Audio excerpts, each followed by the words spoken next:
Welcome to the show. Yes, we're broadcasting live. Fantastic. Just double checking to make sure everything's working great. It is a beautiful yet somewhat crisp day here in Plymouth, America's hometown in Massachusetts. Beautiful sun pouring through the window here. It is going to heat up, so to speak, later this week. I think we're going to get to the upper 60s, maybe even touch 70. Spring is almost here. I hope you had a wonderful Easter, which is also simultaneously, of course, kind of the unofficial kickoff of spring. We were able to spend some time with our family up on the North Shore, and I hope that you had the same opportunity. But now back at work, it is Monday. Let's get into it. And today we have a really sad story. Very, very sad. NPR says it won't tweet from at NPR until Twitter removes labeling it as a state-affiliated media. Actually, Twitter has now since changed the label, and it's now, let's see if we have here, government-funded media. Government-funded media. It's now government-funded media, and even though the label has changed, they have not tweeted since April 4th. April 4th. So it's been, what, that's 5-6 days? I know. And it says right there, can you see it right there? I think I'll blow it up for you. NPR, government funded media, because that's what it is, right? That's what it is. Of course, whenever you criticize this public funding from NPR, they allege that you're trying to kill Big Bird, Corporation for Public Broadcasting, which basically funnels money to NPR. It's only 2% of our budget, or whatever number they choose to pick today. And then they say, we're not getting much money. And then when you say, well, then why don't you just get rid of it then? Then they're like, oh, you're trying to kill Big Bird. So state-funded media is the new label, and they won't tweet from it. They won't tweet from the state-funded media label account. It's a real shame. Really, I'm really broken up about it. They've added their bio here a little bit more to defend themselves, I guess, so to speak. NPR is an independent news organization. Oh, sure it is. It's independent. That's not self-projection, is it? Committed to informing the public about the world around us. You can find us every other place you read the news. Oh, isn't that special? Yeah. So I don't know what, by the way, this background picture is.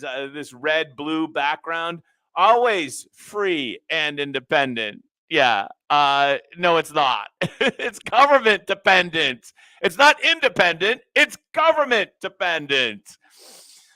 Man, let's see if we go deeper into the Neiman Lab. You always get the truth out of Neiman Lab. We stopped tweeting from NPR account because they, sorry, let's slide that down for you. After they attached that false label to it, because each tweet we publish would carry it.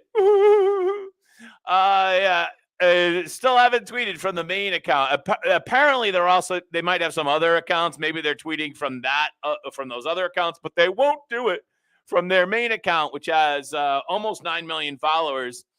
And as I mentioned, they did update the bio. This is an assault on the free press. Changes were made to the bio on Thursday, apparently. We stopped tweeting from the main NPR account after they attached that label.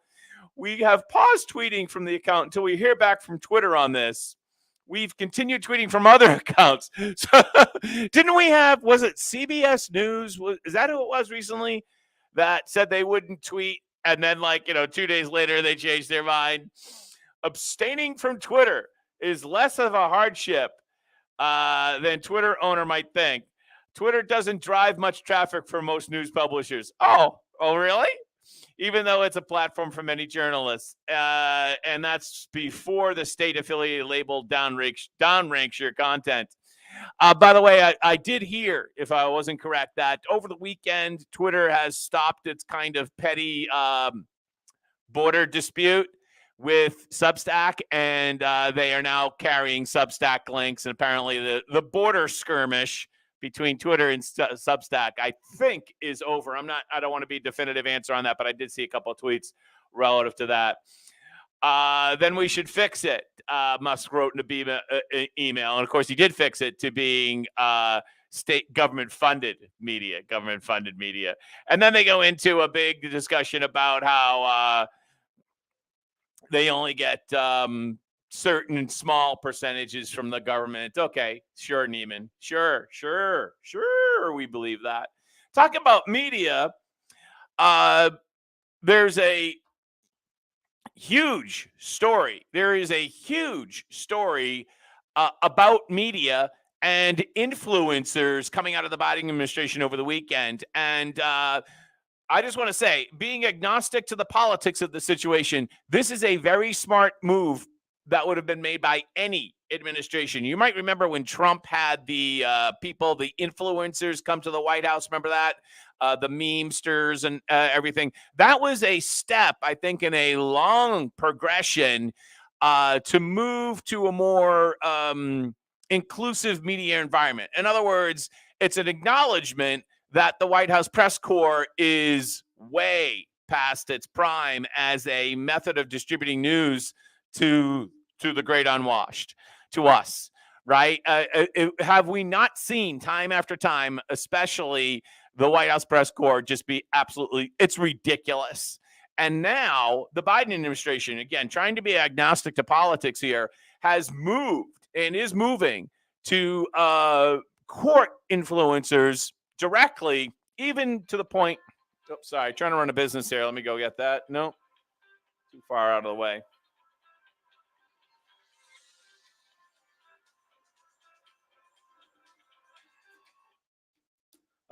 Shut off on its own, thank God. Even to the point, sorry about that, even to the point that they're thinking about giving the influencers their own press room. You know, trying to run a business here, it's not easy. Trying to get their business, the influencers to have their own press room, their own briefing room in the White House. And I mean, again, aside from politics, a really good move. I was hearing Brian Kilmeade today, you know, the warmonger. He was horrified that the Biden administration would do this, especially working with TikTokers, which he says is stealing our information, which may or may not be true. But hey, if you're not marketing on TikTok as a from the White House, then you're missing the point, because that's where a lot of voters are. You have to meet people where they are. You've heard that phrase before. I didn't invent that. And people are on TikTok. Where are real people? Real people are on TikTok. So I think this is a progression from that is consistent with what the Trump administration did and now the Biden administration. And I think eventually it's going to be to the downfall of the White House press corps, right? The White House Correspondents Associate, which is, I mean, they're so archaic and stale and old. This is a good move in this direction. Here's the story from Axios: Biden's digital strategy, an army of influencers. This is a good strategy, beside the fact that it's coming from Biden, but it's a good strategy for all. We'll lean on hundreds of social media influencers who will tote Biden's record. Soon may have their own briefing room in the White House, Axios has learned. Why it matters: the move aims to boost Biden's standing among young voters who are crucial to Democrats' success in elections. It might come to a big surprise to you that there are already older voters on TikTok and Instagram and all of these platforms as well have older viewers. I don't want to call myself older, but I'm seasoned. Let's just call it 54. I'm 54. If you wanted to know, I'm 54. Biden's strategy will connect with influencers across the nation to target those who may not follow the White House or Democratic Party social media. Does anybody follow Democratic Party social media? Oh, that's right. That's mainstream media. That's CBS, right? And the New York Times. Four Biden digital staffers will be focused on the effort. Young voters 18 to 29 prefer Biden over Trump by a 26-point margin. That should be alarming to Republicans, Trump, or whoever will be the nominee. Republicans tend to fall behind in the younger demographic. I mean, let's just admit that, you know, at writ large, election after election. But, you know, if you can start to make inroads into that populace, then you can start to turn tide, right? You can start to win elections. So that is not a good number. Hundreds of unpaid and like-minded content creators working with the White House will curl Harry Sisson, Heather Cox Richardson, Vivian Tu. Yeah, I mean, this is going to be basically White House communications. It's basically the campaign from the White House.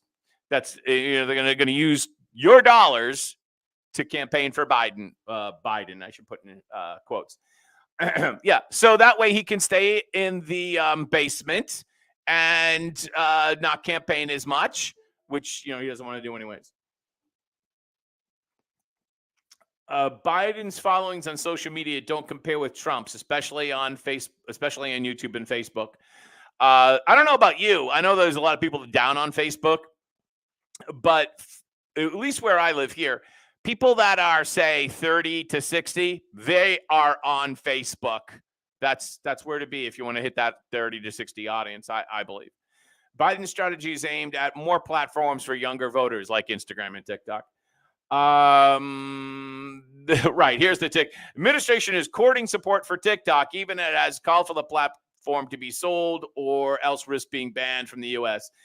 I just don't understand why we would ban. What type of country are we? We ban a platform, and there's been a lot of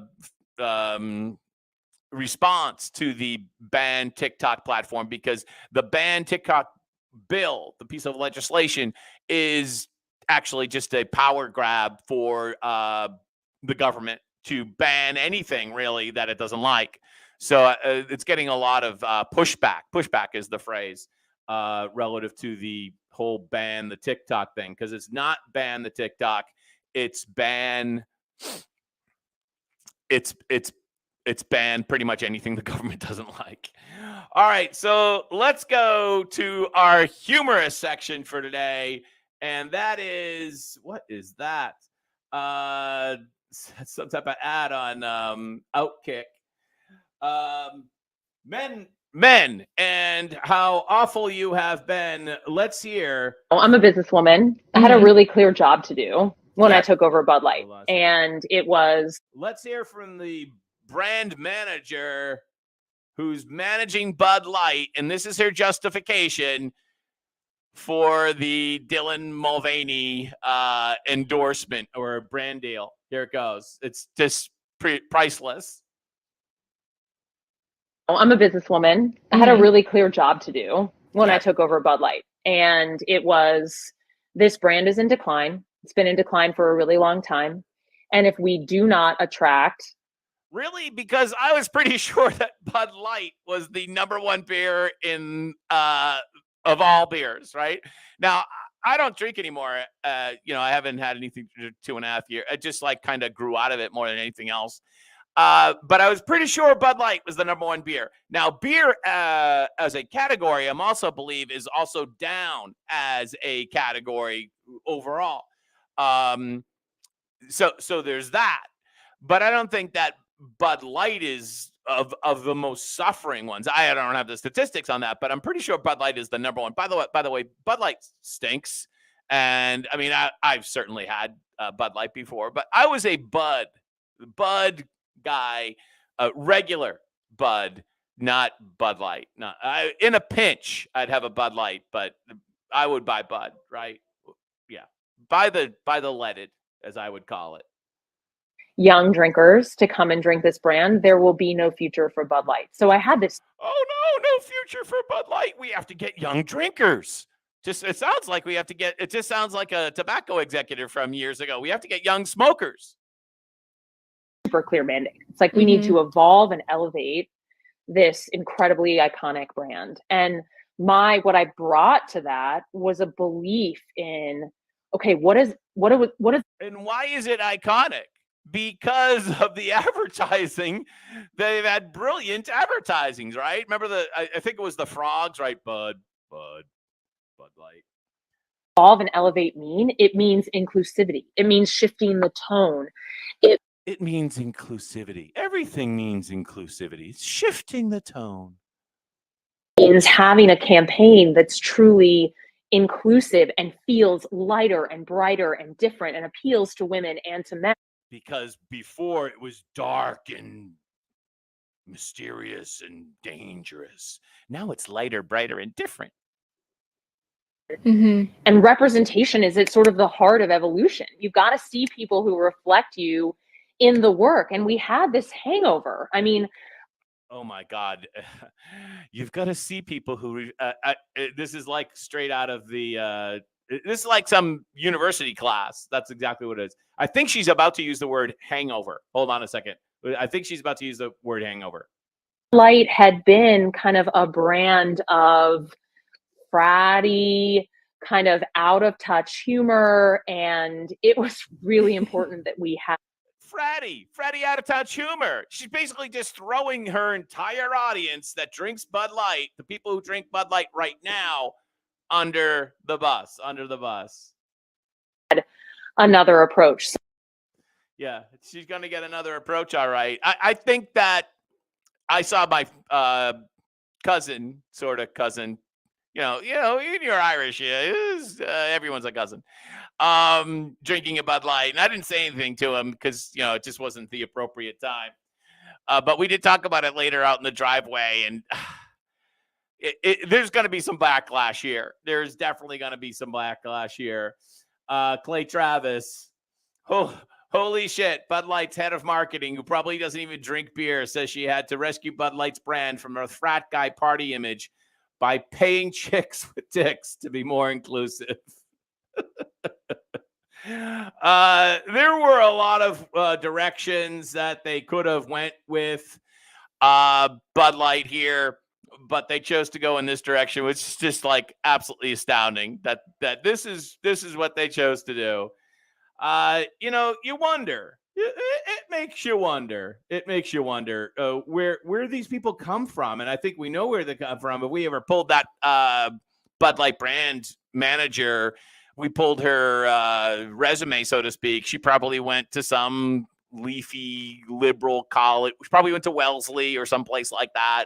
That's where they learn all of this, right? How to hate your audience, how to hate Americans, right?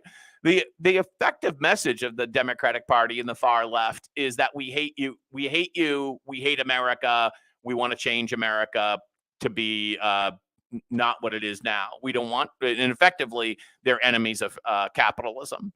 They hate capitalism. All right, so talking about hating capitalism, thank you, Jason Rantz, for bringing this story to mind. Rantz, Washington Democrats push abusive new tax on jobs they say earn too much. So the proposal, it's a kind of a twisted headline there, isn't it, Jason Rantz? The proposal is to tax, because taxing always solves every public policy problem, right? It's to tax people who make an excessive amount. This is communism. This is communism by Jason Rantz from the Jason Rantz Show. All credit to Jason. As Republicans warned, Washington state Democrats are taking advantage of the partisan and racist Supreme Court ruling redefining capital gains tax as an excise tax. So that must have been something in Washington state. Democrats hope to tax specific job salaries at the behest of healthcare workers. But you'd be naive to think that they'll stop there. That's correct. So once you get a stake in the ground for one of these taxes, it just next year comes along. Oh, we don't have enough money. The so-called excess compensation tax comes from Senate Bill 5767, and it would impose a 7.5% excise tax on hospital administrator jobs that Democrats deem overpaid. The bill defines excess compensation as one that exceeds 10 times the average annual wage of workers statewide, as published by the government. The tax revenue would be used to advance healthcare equity and fund abortion. So under this bill, if the government decides that you're getting too much money, they'll tax you into oblivion, right? Because so this is where it starts. This is where it starts. It starts by taxing hospital administrators at 7.5% if they make too much money. And who gets to decide if they make too much? The government, these people here. And then next year, it's going to be some other job category and a tightening. You know, they're going to move from like, let's just say 400,000 a year. Oh, this tax will only approach people who make $400,000 a year or more. And then it'll all of a sudden it'll be 300 and 200. And then it will apply to basically everybody, right? Because you're making too much. How dare you make too much in what is a capitalist society? Now, you could probably argue, as I would, that there are way too many healthcare administrators and college administrators, for that matter, already. And I don't want any more. And maybe we should tax just so we don't have as many. But that's ridiculous, because this is just something that grows and grows and grows. It's all about, basically, when we talked earlier in this live stream about communism. That's, I mean, I don't want to kind of just throw that out there, because a lot of people get offended when you use the word communism, but socialism, communism, there is no difference except how you spell the words. And it's about communism, and it's about radically changing what is America, right? That's what this is. That's what the Democratic Party and the far left is all about. And you can see that also in beautiful Chicago. Let's see if we can bring this ad up, headline here. Hold on a second.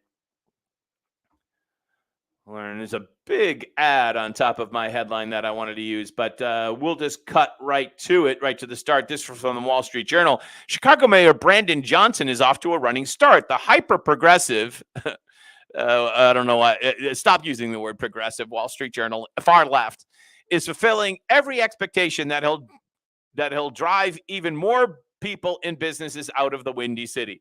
2 days after narrowly winning election, Mr. Johnson thought it was a good moment to blame the city's crime wave on businesses.